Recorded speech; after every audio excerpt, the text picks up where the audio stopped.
Most of us love to settle down after a warm Texas day with a nice glass of your favorite wine. But did you know you're not the only one feeling the heat?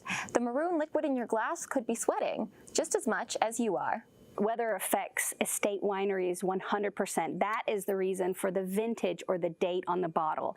So weather is part of the winemaking process. The word terroir is infamous among wine lovers. A wine's unique flavor is created by the local climate. But what happens when the climate gets too hot? In an ideal world, grapes really prefer warm days, not hot days. And when we have an extended period of hot days, wine grapes experience heat stress and can ripen too quickly. That's how triple-digit heat can impact the acidity of wine. Having the correct balance of acidity in the juice after it's pressed is really vital to the winemaking process, and it can impact the flavor of the wine once it's been produced. Some of the best regions for wine grapes could be forced northward as average temperatures rise over time. Cooler countries like Sweden are already starting to see more interest in viniculture. In Texas, our vineyards are safe for now, but that doesn't mean we're out of the metaphorical hot seat. It can shorten the growing season. Now that has an impact on everything.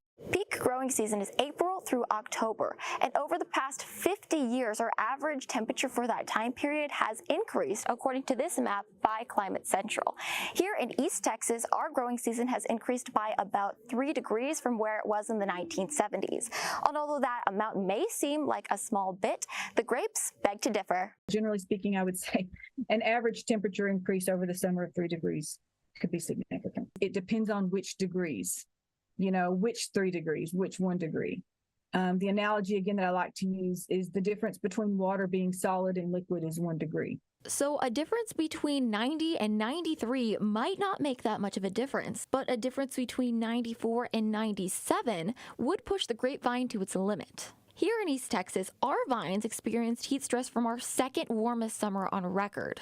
It's been a summer of extra prayer, just like the ranchers have been doing with their hay crops. So we're blessed to have the lush greenness and a good irrigation system, and we're just hoping that you give us some good news about rain coming. While the lack of rain hasn't made things easy for local farmers, drought can be a good thing for a connoisseur. A warmer year, and especially a drier year, will usually mean a more concentrated grape. A more concentrated grape creates a more robust flavor, and this exact phenomena happened during the notoriously hot summer of 2011. We've had really good responses from 2012 and 2011 as well. While the taste is more intense, there is one caveat. The downside of that is we get a little bit less volume, and that was definitely true again for this year. While summer 23 didn't quite match 2011, it did give the record a run for its money. Vineyard owners are expecting a great year for stronger wines.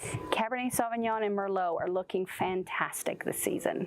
At Kiepersol Vineyard, winemakers are leaning into the ups and downs of warming weather and creating unique flavors for East Texas. Even though the temperatures have been hot this summer, the East Texas grapes have been beating the heat. Cheers. I'm here with Andy talking about what to grow in the fall and just the fall weather season. Andy, could you tell us a little bit about what plants we should be growing in the fall and how we should be gardening with that? We can plant beets, we can plant lettuce, we can plant radishes, we can plant Swiss chard, we can plant garlic, and they can just be planted like you normally plant vegetables in your garden, and row them out in a garden or raised bed, or however you normally plant your vegetables. Mm-hmm. Now, if you want to extend the season of the vegetables you already have growing, you can make little like hoop houses. Okay.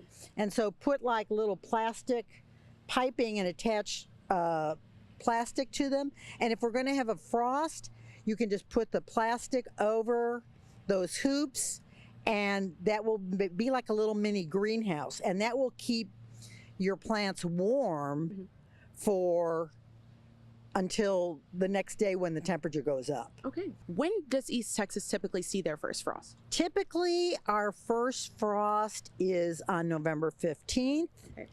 It has been, since I've lived in Tyler, it has been as early as the very beginning of November, and sometimes we don't have a frost until December. But on the whole and on the average, it's November 15th, and that's what you should plan on. Okay, that's what we should plan on. And then my last question is, when should we stop planting? When is it time to say, all right, that's it for the fall? Well, actually, if for your vegetables, October 15th is the cutoff. Okay. If you're planting like flowers, you can plant snapdragons all during like October, and they will live like all through the winter, and then they'll come back in the spring and look really tall and beautiful.